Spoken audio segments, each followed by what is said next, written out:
अस्सलाम वालेकुम पाकिस्तान। मैं हूं मलिया हाशमी। इस वक्त हमारे साथ मौजूद हैं पाकिस्तान के माया नाज माहिर कानून। आप माहिर वकील तो हैं ही, पिछले 25 साल से ज़बरदस्त वकालत करते आ रहे हैं। पाकिस्तान के बहुत से हाई प्रोफाइल केसेस और उनमें कामयाबी आपके क्रेडिट पर है। लेकिन आज का सबसे अहम तारुफ इस बात के अलावा कि आपकी कानूनी पेशे में क्या कामयाबियां रहीं, आपने बरतानिया से अपना लॉ की डिग्री ली, बैरिस्टर बने। सबसे अहम तारुफ ये है जनाब बैरिस्टर शुएब रज़ाक साहब का कि ये पाकिस्तान के सीनियर सहाफ़ी और तज्जिया निगार शहीद अरशद शरीफ साहब के करीब तरीन दोस्तों और साथियों में से एक थे। और जब भी अरशद साहब को कोई कानूनी असिस्टेंस रिक्वायर्ड होती थी तो बैरिस्टर शुएब रज़ाक साहब इनके गो टू पर्सन रहे। बैरिस्टर साहब, हमें ज्वाइन करने के लिए बहुत बहुत शुक्रिया।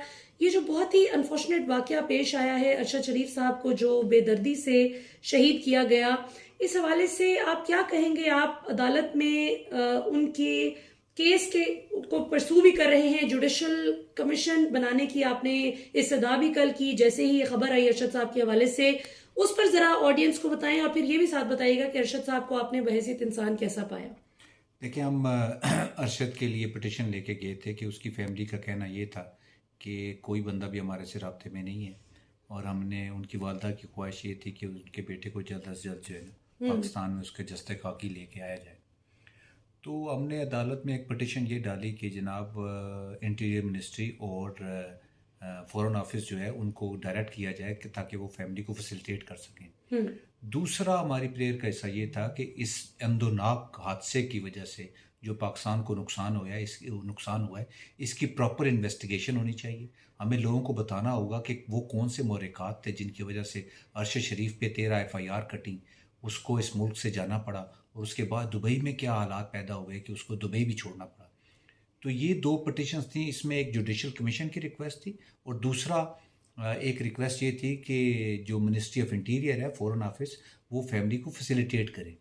आज जब अदालत ने हमें बुलाया तो मैंने बड़े वसूख के साथ अदालत को ये बताया कि मिनिस्ट्री ऑफ इंटीरियर और फॉरेन ऑफिस ने हमारे से रब्ता किया, उन्होंने हर चीज़ को फैसिलिटेट किया, और आज उन्होंने अदालत को बताया कि जनाब अरशद शरीफ का जस्ते खाकी रात 1 बजे पाकिस्तान पहुंच जाएगा। जहाँ तक जुडिशल कमीशन की बात है, उन्होंने कहा कि जी गवर्नमेंट अभी कुछ स्टेटमेंट्स दे रही है कि they are making a judicial commission to inquire the whole matter about it, the whole matter of this episode. तो कोर्ट ये कह रही है कि आप 1 हफ्ते का इंतज़ार कर लें। अगर इन्होंने कोई जुडिशल कमीशन आपकी तसल्ली के मुताबिक ना बनाया तो हम अगले हफ्ते इसके ऊपर ऑर्डर दे देंगे। मेरी साथ एक रिक्वेस्ट अदालत से ये भी थी कि इस मुल्क में जुडिशल कमीशन बहुत बनाए गए हैं, और साथ साथ उनकी अगर कमीशन बनाए भी गए तो उनकी रिपोर्ट को पब्लिक नहीं किया गया।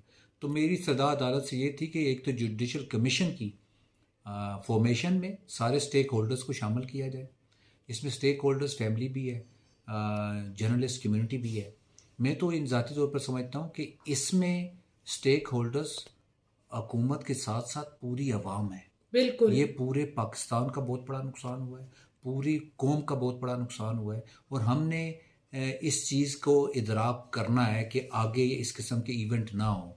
और साथ साथ जुडिशल कमीशन हमें स्पाइनलेस नहीं बनाना।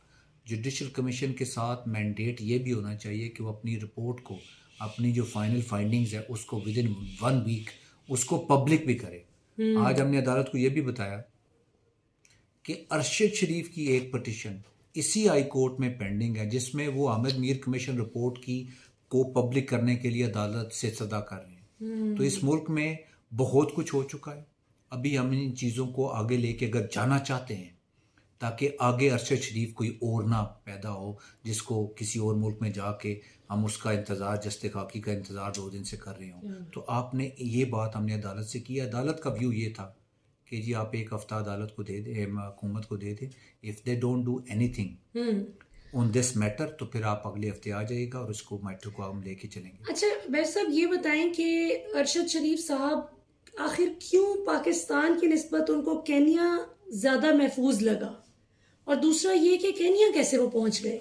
यानी यूएई में थे तो यूएई हुकूमत को पाकिस्तानी हुकूमत की जानिब से कोई प्रेशर डाला जा रहा था कि आप अरशद शरीफ को यहाँ से निकालें? देखें, क्या मुझे था? एक इशू ये हो रहा है कि आपके पास अगर चॉइस है आपके पास अगर चॉइस है कि आप यूएई में रहेंगे या केनिया में रहेंगे, हम्म तो एक जो बंदा सेन माइंड तो ये सजेस्ट करेगा कि आप यूएई में रहें। यूएई में हालात अरशद पे इतने मुश्किल कर दिए गए कि he had to leave UAE and, और पाकिस्तानी पासपोर्ट पे विदाउट वीज़ा आप या केनिया जा सकते हैं या श्रीलंका जा सकते हैं या कतर जा सकते हैं। कतर में जाहिर है वो उनका इन्फ्लुएंस काफ़ी है, कतरी खदशा की है वो। तो मसला ये था कि ये वो सारी चीज़ें थी जिनको मद्देनज़र रख के अब वो केनिया चला गया, वहाँ से वो अपने वीलॉग वगैरह करता रहा, लेकिन वजह ये थी कि केनिया में ये अंदोनाक हादसा उसका इंतज़ार कर रहा था।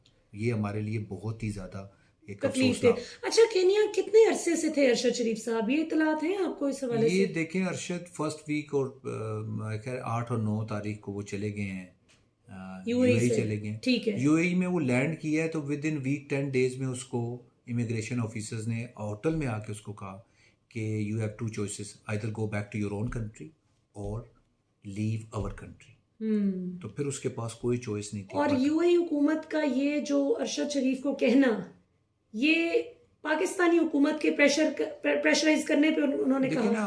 अरशद शरीफ कोई रेड वारंट तो उसका था नहीं कि वो कोई इंटरनेशनल क्रिमिनल है जिसकी वजह से बिल्कुल। दुनिया उसको ढूंढ रही है। उसमें इशू यही था कि गवर्नमेंट पाकिस्तान ने उनको एक लेटर लिखा कि इस बंदे को आप डिपोर्ट करें। सही। तो अब यूएई में भी प्रोसेस इतना सिंपल नहीं है कि वो उससे कहते हैं कि जी आप हमें कन्विंस करें। किसी पावरफुल आदमी ने फ़ोन किया तो वो इमिग्रेशन ऑफिसर्स को भेज दिया गया। बिल्कुल सही। अच्छा, ये बताएं बैरिस्टर साहब कि केनिया में क्या हुआ, उसका 100% तो जाहिर है इल्म अल्लाह को है, अल्लाह बेहतर जानता है कि कैसे हुआ, कब हुआ, क्या हुआ, लेकिन एक इंसान का अपना भी हंच होता है, एक असेसमेंट होती है। आपको क्या लगता है कि जो खबरें आ रही हैं, कभी कहते हैं कि गाड़ी चोरी की गई थी जिसको गलती से, आइडेंटिटी का मसला था जिस वजह से वो गलती से ये शूट कर दिया गया और उस गाड़ी को चेज किया गया, कोई कहता है वो बच्चा अगवा हो गया था, आपको क्या समझ आती है इस सारी स्टोरी की? This is the most unbelievable story a police can, any police can come up with. इसके with every passing minute they were changing the story. तो ये तो आप किसी भी इंटरनेशनल मीडिया पे जाके इनका थोड़ा सा ट्रायल करें, इंटरनेशनल जूरी में बात करें, तो इनकी तो स्टोरी बनती ही नहीं है। ये आपको पाकिस्तान लेवल पे या इंटरनेशनल लेवल पे एक आपने जुडिशियल फोरम बनाना है जो प्रॉपरली इन्वेस्टिगेट करे कि हुआ क्या है। मतलब पुलिस कितना प्राउडली लोगों के सामने एडमिट कर रही है कि जी हमसे गलती से बंदा मारा गया और ये अगवा का इशू है, बच्चे थे उसमें या वटेवर। अरशद शरीफ का इन चीज़ों से क्या ताल्लुक? बिल्कुल। ठीक और है, फिर ये कि टायर पे क्यों नहीं मारी? They could have stopped him ना, दे कुड हैव, और गाड़ी के अंदर और लोग भी थे। मतलब इसको मजीद डिस्कस क्या करें, वजह ये हो रही है कि उनकी स्टोरी टोटली अनबिलीवेबल है। बिल्कुल। गाड़ी के अंदर और लोग भी हैं, कुछ लोग सजेस्ट कर रहे हैं गाड़ी के ऊपर 11 बुलेट्स लगी हैं। अब 11 बुलेट्स है, अरशद शरीफ को एक लगी है, बाकी किसी और को लगी नहीं है, तो बहुत सारे इसमें जोल हैं और बहुत सारी चीज़ें ऐसी हैं जिनको इजीली आप फिगर आउट कर सकते हैं। एज पाकिस्तानी आपसे रिक्वेस्ट ये है कि आपने एक जुडिशियल कमीशन के लिए गवर्नमेंट पे ये आपने दबाव बढ़ाना है कि अब इस जुडिशियल कमीशन में हर स्टेक होल्डर होगा। इसमें उसकी दोस्त होंगे, उसकी फैमिली होगी, उसके जर्नलिस्ट कम्युनिटी होगी, उसमें एवरी स्टेक होल्डर, इसमें इस नेशन ये स्टेक होल्डर है। इन्होंने अरशद शरीफ ने इस मुल्क पे बहुत काम किए हैं, इस मुल्क के लिए बहुत सारे काम किए हैं। अभी अरशद शरीफ के लिए कौम क्या कर सकती है? एक बात कि अरशद शरीफ वापस तो नहीं आ रहा, लेकिन एटलीस्ट इस मैटर को प्रोब तो करें ना कि हमारे भाई के साथ वहाँ हुआ क्या, वो क्या मोरेकात थे कि आज हम उसका जस्ते खाकी का इंतज़ार कर रहे हैं। वरना अगली नस्लें आपको माफ़ नहीं करेंगी, वरना ये अरशद शरीफ एक नहीं है, 1000 हो जाएंगे। तो किसी न किसी जगह तो आपने स्टॉप करना है। बिल्कुल। अच्छा, आखिर में बैर साहब ये बताइए कि जो इन्वेस्टिगेशन, अगर आपकी मर्जी और जैसे आपकी ख्वाहिश है, हम सब की ख्वाहिश है कि जुडिशल इंक्वायरी हो इस पे, क्या पहलू आप देखते हैं कि इसमें कवर होंगे और क्या आपको लगता है कि मुजरिम पकड़े जाएंगे? मैं तो लिया इसमें ये नहीं कह रहा कि मुलजिम पकड़े जाएं या नहीं पकड़े जाएं, लेकिन पूरे मोरेकात को डिस्कस किया जाए कि क्या इस मुल्क में हुआ क्या है, क्या सिचुएशन थी। अपने मुल्क को, अपने बीवी बच्चों को छोड़ के जाना, अपनी जॉब को छोड़ के जाना और रात के अंधेरे में निकलना, वो कौन सी सिचुएशन थी कि हम इंतज़ार कर रहे थे कि वो कब उसका जहाज़ उड़ेगा। तो वजह ये हो रही है कि वो सारे डिस्कस हों, बिल्कुल सही। सारे episode, every day of his life when he was forced to leave this country should be accounted for. Yes, Every बिल्कुल। minute उसने किस अजाब में ज़िंदगी गुजारी है। He was a very brave man, हमेशा हंसता रहता था, लेकिन उसकी लाइफ बड़ी मुश्किल से गुजरी है। ज़िंदगी भी उसकी इन 3 महीनों में मुश्किल थी और मौत तो उसकी थी खौफनाक। हमें एज ए नेशन आज ये डिसाइड करना है कि हम अपने हीरोज़ के साथ किस तरह बर्ताव करें, हम उनके साथ किस तरह रवैया रखेंगे। ये आज के बाद एक एक दिन जो हमारा है, अगर उस इन्वेस्टिगेशन की तरफ नहीं जाता तो हमें वक्त बताएगा कि हमने कितनी बड़ी गलती की। बिल्कुल सही। और ये जो FIRs काटती रही हुकूमत इन पे, अरशद शरीफ साहब पे 12-13 गालिबन काटी, तो इनको भी आप लोग शामिल तफ्तीश करवाना चाहेंगे कि किस बुनियाद पे काटी? देखें ना, FIR तो अब खत्म होगी ना, बंदा ही चला गया। नहीं, लेकिन वजह मकसद ये ये कि वजह क्या थी, उनको हैरेस किया गया, टॉर्चर किया गया। आपने लार्जर पिक्चर देखनी है, आपने ये देखना है कि इस मुल्क में FIR के प्रोसेस किस तरह एब्यूज हुए, तो आप उस इन्वेस्टिगेशन में डालेंगे ना। देखें ना, मैं अदालत में ये तो एक एक बात नहीं ले सकता। मैं क्यों कह रहा हूँ कि it need to have a comprehensive judicial commission. बिल्कुल सारे स्टेक होल्डर्स आए, सही, इंस्टीट्यूशंस आए, वो अपना मुद्दा बयान करें। बिल्कुल ठीक। फिर आज हम इस बात पे डिसाइड कर लें कि ये चीज़ें हमने आगे लेके चलनी है, वरना ये इवेंट रोज होते रहेंगे इस मुल्क में। It's not easy to leave your own country.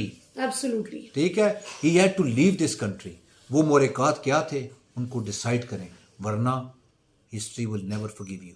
Exactly. और खुदा न खास्ता नाजरीन, अगर आज अरशद शरीफ के लिए हम नहीं खड़े होते, पाकिस्तानी कौम आज अरशद शरीफ की आवाज़ नहीं बनती, और आज अगर अरशद शरीफ को इंसाफ नहीं देते हमारे इदारे, हमारी अदालत, जो उनका हक बनता है उनकी फैमिली का, तो फिर कल को हमें शिकवा करने का हक नहीं होगा अगर खुदा न खास्ता अगला टारगेट मैं, आप या हम में से कोई भी हो।